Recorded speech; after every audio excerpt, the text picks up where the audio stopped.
Hello my lovely listeners. How are you today?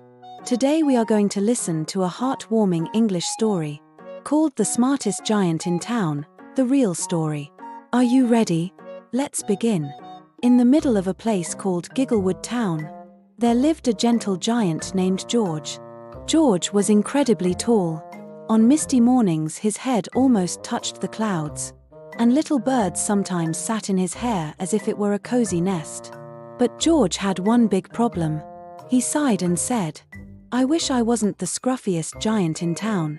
His shirt was old and patchy, and his sandals flopped sadly with every step. One bright morning, George spotted a new shop in town. The sign said, "Smart and snazzy, clothes for everyone." Inside, he found the most wonderful outfit. A crisp striped shirt, a bright red tie, shiny trousers, warm patterned socks, and polished brown shoes. George looked in the mirror and gasped. "I'm the smartest giant in town," he said proudly. George walked out of the shop feeling very smart indeed. But as he walked through Gigglewood, something kept happening that would change his day completely. By the river, he saw a tiny mouse sitting sadly beside the water. George knelt down and asked, "What's wrong, little one?"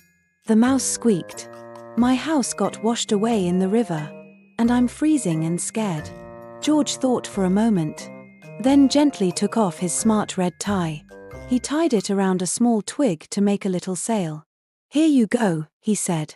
"Now you have a warm little boathouse to keep you safe." The mouse smiled and squeaked, "No giant has ever been this kind to me." George walked on. He felt a bit less smart without his tie, but a lot warmer in his heart. A little further along, he met a giraffe shivering in the breeze. "What's wrong?" asked George. The giraffe said, "My neck is so cold. I dropped my scarf in the lake." Without hesitating, George took off his lovely new shirt and wrapped it gently around her long neck. "There you are," he said. "Now you can reach the treetops without freezing." The giraffe smiled and replied, "Thank you, George. You might look less smart now, but you are definitely the kindest." George walked on. No tie, no shirt, but an even warmer heart. Next, he saw a goat trying to fix a little boat for her kids. The sail was torn and wouldn't catch the wind. "I can't get my babies safely across the water," she bleated. George looked down at his shiny new trousers. Then he smiled. He carefully took them off and handed them to the goat. "You can stitch these into a strong sail," he said. "They're good, thick cloth." The goat's eyes lit up. "You've given us a way to travel safely," she said.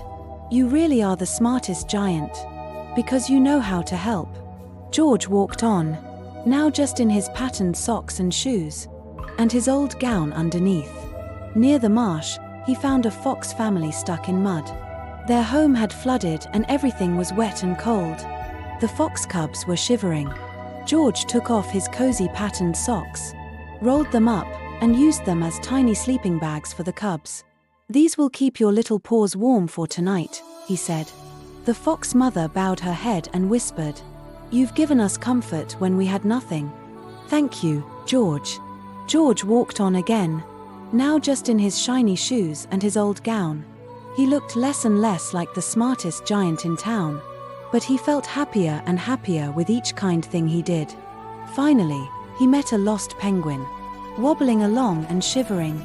"I'm too cold to walk all the way back home," said the penguin. George looked at his polished brown shoes. They were the last smart thing he had left. Slowly, he slid them off and placed them in front of the penguin. "Here, pop your little feet in these. They'll keep you nice and warm." The penguin waddled into the shoes and sighed with relief. "You're amazing," he said. "No one has ever helped me like this." Now George was back to his old, scruffy sandals and patched-up gown. He stared at himself and thought, "I don't look smart at all anymore.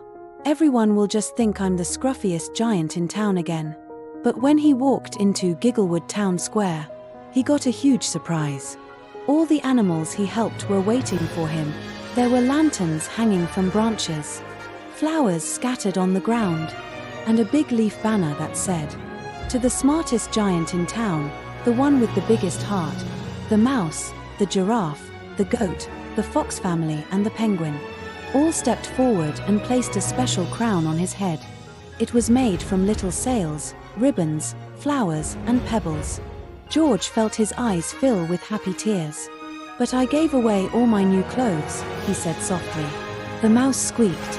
"Yes, but you gained something much better," the giraffe added. "You gained us." And the fox cubs shouted, "You're the smartest giant because you are the kindest giant." At that moment, George understood something very important. Being smart wasn't about fancy shirts or shiny shoes. Being smart was about making kind choices and using your heart to help others. And from that day on, George was known in Gigglewood as the happiest and truly the smartest giant in town. Thank you for listening, my lovely friends. If you enjoyed this British English story, don't forget to like and follow for more cozy tales and vocabulary practice. See you next time. Bye for now.